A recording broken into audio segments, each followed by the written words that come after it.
Hi hello friend, Jaya cooking and vlogs ಚಾನಲ್ಗೆ ಸ್ವಾಗತ. ನಾನು ಈ ವಿಡಿಯೋದಲ್ಲಿ ಚಿಕನ್ ನಗ್ಗೆಟ್ಸ್ ಮಾಡೋದನ್ನು ತೋರಿಸ್ಕೊಡ್ತಾ ಇದ್ದೀನಿ. ವಿಡಿಯೋ ನೋಡೋದಕ್ಕಿಂತ ಮುಂಚೆ ಯಾರೇನು ನಮ್ಮ ಚಾನಲ್ಗೆ ಸಬ್ಸ್ಕ್ರೈಬ್ ಆಗಿಲ್ವಾ, ಪ್ಲೀಸ್ ಸಬ್ಸ್ಕ್ರೈಬ್ ಆಗಿ. ಹಾಗೆ ವಿಡಿಯೋನ ಸ್ಕಿಪ್ ಮಾಡದೆ ಪೂರ್ತಿಯಾಗಿ ನೋಡಿ. ಹಾಗಾದರೆ ಬನ್ನಿ, ಚಿಕನ್ ನಗ್ಗೆಟ್ಸ್ ಮಾಡೋದಕ್ಕೆ ಏನೇನು ಪದಾರ್ಥ ತಗೊಳ್ಬೇಕು, ಹೇಗೆ ಮಾಡೋದು ನೋಡ್ಕೊಂಡು ಬರೋಣ. ನಾನಿಲ್ಲಿ ಮೊದಲನೇದಾಗಿ 1/4 kg ಬೋನ್ಲೆಸ್ ಚಿಕನ್ ತಗೊಂಡು ಅದನ್ನು ಈ ರೀತಿ ಸಣ್ಣ ಸಣ್ಣ ಪೀಸುಗಳಾಗಿ ಕಟ್ ಮಾಡಿ ಇಟ್ಕೊಂಡಿದ್ದೀನಿ. ಒಂದು ಮೊಟ್ಟೆ, ಅರ್ಧ ಕಪ್ಪಷ್ಟು ಮೈದಾ ಹಿಟ್ಟು, 1 table spoon soya sauce, 1 table spoon milk, ಉಪ್ಪು, ಅಚ್ಕಾರದ ಪುಡಿ, ಶುಂಠಿ ಬೆಳ್ಳುಳ್ಳಿ ಪೇಸ್ಟು, ಕಾಳುಮೆಣಸು, ಇವು 4 ಒಂದೊಂದು ಟೀ ಸ್ಪೂನಷ್ಟು ತೊಗೊಂಡಿದ್ದೀನಿ. ಮತ್ತು 4 ಬ್ರೆಡ್ ಪೀಸ್ನ ತೊಗೊಂಡಿದ್ದೀನಿ. ಸೈಡಲ್ಲಿರುವಂಥ ಬ್ರೌನ್ ಕಲರ್ನ ಕಟ್ ಮಾಡಿ ನಾನು ಬರೀ ವೈಟ್ ಬ್ರೆಡ್ ಮಾತ್ರ ತೊಗೊಂಡಿದ್ದೀನಿ. ಮತ್ತು ಚಿಕನ್ ನಗ್ಗೆಟ್ಸ್ನ ಕರಿಯೋದಕ್ಕೆ ಅಂತ ಸ್ವಲ್ಪ ಎಣ್ಣೆನ ತೊಗೊಂಡಿದ್ದೀನಿ.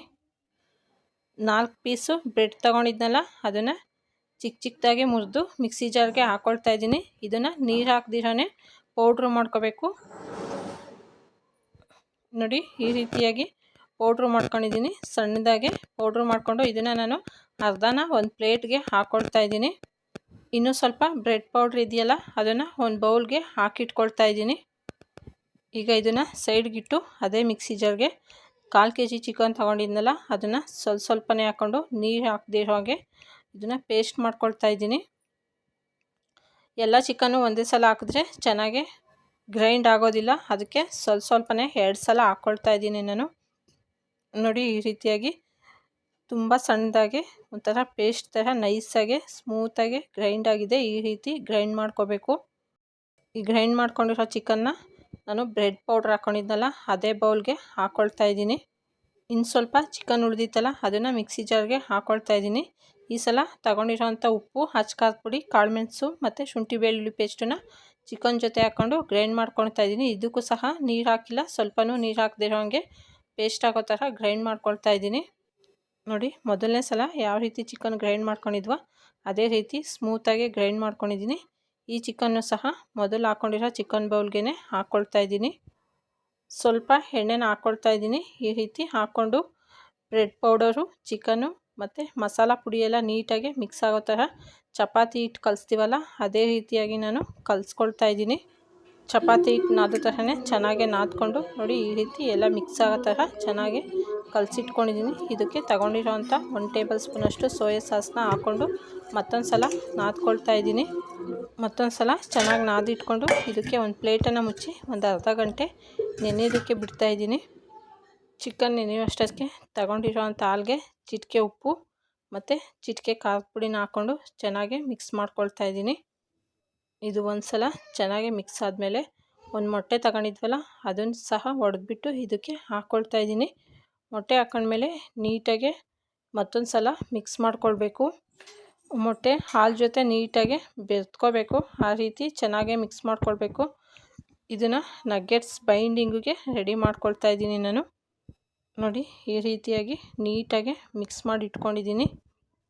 ಚಿಕನ್ ನೆನೆಯೋದಕ್ಕಿಟ್ಟು ಅರ್ಧ ಗಂಟೆ ಆಯಿತು. ಈಗ ಚೆನ್ನಾಗಿ ನೆನ್ಕೊಂಡಿದ್ದೆ. ಇವಾಗ ಸ್ವಲ್ಪನೇ ತಗೊಂಡು ನಮಗೆ ಯಾವ ಸೈಜು ಯಾವ ಶೇಪ್ ಬೇಕೋ ನೋಡಿಕೊಂಡು ಅದೇ ರೀತಿಯಾಗಿ ನಾವು ಮಾಡ್ಕೋಬೇಕು. ಚಿಕ್ಕ ಉಂಡೆಗಳಾಗಿ ಮಾಡ್ಕೋಬೋದು ಅಥವಾ ಉದ್ದಾಗಿ ಉಂಡೆ ಆದರೂ ಮಾಡ್ಕೋಬೋದು. ನಾನಿಲ್ಲಿ ಒಂದು ವಡೆ ಆಕಾರಕ್ಕೆ ಮಾಡ್ಕೊಂಡಿದ್ದೀನಿ ಚಿಕನ್ ಉಂಡೆಗಳನ್ನ. ಈ ರೀತಿ ಮಾಡಿಕೊಂಡು ಇದನ್ನು ನೋಡಿ, ವಡೆ ಆಕಾರದ ಉಂಡೆಗಳ ಮಾಡಿಟ್ಕೊಂಡಿದ್ನಲ್ಲ, ಅದನ್ನು ತಗೊಂಡಿರೋಂಥ ಮೈದಾ ಹಿಟ್ಟಲ್ಲಿ ಈ ರೀತಿ ಸುತ್ತಲೂ ಮೈದಾ ಹಿಟ್ಟನ್ನ ಅಪ್ಲೈ ಮಾಡ್ಕೊಳ್ತಾ ಇದ್ದೀನಿ. ಒಂದು ಸಲ ಹಿಟ್ಟೆಲ್ಲ ಆದಮೇಲೆ ನಾವು ಮೊಟ್ಟೆ ಮಿಕ್ಸ್ ಮಾಡ್ಕೊಂಡಿದ್ವಲ್ಲ, ಅದರಲ್ಲಿ ಹಾಕ್ಕೊಂಡು ಒಂದು ಸ್ಪೂನ್ ಅಥವಾ ಫೋರ್ಕಿನ ಸಹಾಯದಿಂದ ಈ ರೀತಿಯಾಗಿ ಅದರಲ್ಲಿ ಅದ್ಕೋಬೇಕು. ಆಮೇಲೆ ಇದನ್ನು ನಾನು ಬ್ರೆಡ್ ಪೌಡ್ರು ಮಾಡಿಟ್ಕೊಂಡಿದ್ವಲ್ಲ, ಅದರಲ್ಲಿ ಹಾಕ್ಕೊಳ್ತಾ ಇದ್ದೀನಿ. ಈ ರೀತಿಯಾಗಿ ಬ್ರೆಡ್ ಪೌಡರ್ನ ಎಲ್ಲ ನೀಟಾಗಿ ಸುತ್ತಲೂ ಅಪ್ಲೈ ಮಾಡಿ ಅದನ್ನು ಒಂದು ಪ್ಲೇಟ್ಗೆ ತೆಗೆದಿಟ್ಕೊಳ್ತಾ ಇದ್ದೀನಿ. ಇದೇ ರೀತಿಯೇ ನಾನು ಮಾಡಿರೋಂಥ ಎಲ್ಲ ಉಂಡೆಗಳ್ನೂ ಈ ರೀತಿಯೇ ಮಾಡಿ ಇಟ್ಕೊಳ್ತಾ ಇದ್ದೀನಿ.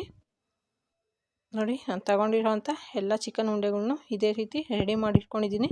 ಈಗ ಇದನ್ನು ಎಣ್ಣೆಯಲ್ಲಿ ಕರಿಬೇಕು. ಸ್ಟವ್ ಮೇಲೆ ಒಂದು ಪ್ಯಾನ್ ಇಟ್ಟಿದ್ದೀನಿ. ಅದಕ್ಕೆ ಸ್ವಲ್ಪ ಎಣ್ಣೆನ ಹಾಕ್ಕೊಂಡು ಚೆನ್ನಾಗಿ ಬಿಸಿ ಆದಮೇಲೆ ಮಾಡಿಟ್ಟಿರೋಂಥ ಚಿಕನ್ ಉಂಡೆಗಳನ್ನ ನಿಧಾನಕ್ಕೆ ಹಾಕ್ಕೊಳ್ತಾ ಇದ್ದೀನಿ. ಎಣ್ಣೆ ಒಂದು ಸಲ ಬಿಸಿ ಆದಮೇಲೆ ಸ್ಟವ್ನ ಪೂರ್ತಿ ಲೋ ಫ್ಲೇಮಲ್ಲಿ ಇಡಬೇಕು. ಹೈ ಫ್ಲೇಮಲ್ಲಿ ಇಟ್ಟರೆ ಮೇಲ್ಗಡೆ ಇರೋದು ಮಾತ್ರ ಕಲರ್ ಚೇಂಜ್ ಆಗಿ ಬೇಗ ಸೀದೋಗುತ್ತೆ. ಒಳಗಡೆ ಇರೋವಂಥ ಚಿಕನ್ನು ಬೇಯೋದಿಲ್ಲ. ಅದಕ್ಕೋಸ್ಕರ ಒಂದು 5 ರಿಂದ 6 ನಿಮಿಷಗಳ ಕಾಲ ಲೋ ಫ್ಲೇಮಲ್ಲೇ ಇಟ್ಟು ಇದನ್ನು ಬೇಯಿಸ್ಕೋಬೇಕಾಗುತ್ತೆ. 2 ನಿಮಿಷಕ್ಕೊಂದ್ಸಲ ಈ ರೀತಿ ತಿರುಗಿಸ್ಕೊಂಡು ಎರಡೂ ಕಡೆ ಚೆನ್ನಾಗಿ ಬೇಯಿಸ್ಕೋಬೇಕು. ಇದೇ ರೀತಿ 2 ನಿಮಿಷಕ್ಕೊಂದ್ಸಲ ತಿರುಗಿಸ್ಕೊಂಡು ಒಂದು 5ರಿಂದ 6 ನಿಮಿಷಗಳ ಕಾಲ ಈ ರೀತಿ ಚೆನ್ನಾಗೇ ಬೇಯಿಸ್ಕೊಂಡಿದ್ದೀನಿ. ಈಗ ಚಿಕನ್ ನಗ್ಗೆಟ್ಸು ರೆಡಿಯಾಗಿದೆ. ಇದನ್ನು ಒಂದು ಪ್ಲೇಟ್ಗೆ ತೆಗೆದಿಟ್ಕೊಳ್ತಾ ಇದ್ದೀನಿ. ಈಗ ಚಿಕನ್ ನಗ್ಗೆಟ್ಸು ರೆಡಿಯಾಗಿದೆ. ಸಾಂಬಾರು, ಫ್ರೈ, ಕಬಾಬು ಇದೇ ರೀತಿ ತಿಂದು ಬೇಜಾರಾಗಿದ್ದರೆ ಇದನ್ನು ಒಂದು ಸಲ ಟ್ರೈ ಮಾಡ್ಬೋದು. ನೋಡಿ, ಮೇಲೆ ಕ್ರಿಸ್ಪಿಯಾಗಿ ಒಳಗಡೆ ಚಿಕನ್ನು ತುಂಬ ಸ್ಮೂತಾಗಿ ಚೆನ್ನಾಗಿ ಬೆಂದಿದೆ. ಈ ರೀತಿ ಡಿಫ್ರೆಂಟಾಗಿ ಚಿಕನ್ನ ಮಾಡಿಕೊಟ್ರೆ ಮಕ್ಕಳು ತುಂಬ ಇಷ್ಟಪಟ್ಟು ತಿಂತಾರೆ.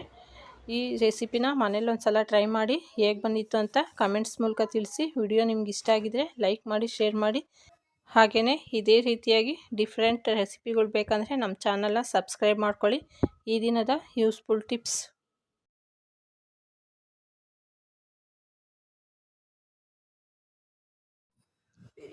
ಕಿತ್ತಳೆ ರಸ ಮತ್ತು ಮೊಸರು ಎರಡನ್ನೂ ಸಮ ಪ್ರಮಾಣದಲ್ಲಿ ಬೆರೆಸಿ ಅದನ್ನು ಮುಖಕ್ಕೆ ಹಚ್ಚೋದ್ರಿಂದ ಬಿಸಿಲಿನಿಂದಾದ ಕಪ್ಪು ಕಲೆ ಹೋಗಲಾಡಿಸೋದಕ್ಕೆ ಸಹಾಯ ಮಾಡುತ್ತೆ. ವಿಡಿಯೋ ನೋಡಿದ್ದಕ್ಕಾಗಿ ಧನ್ಯವಾದಗಳು.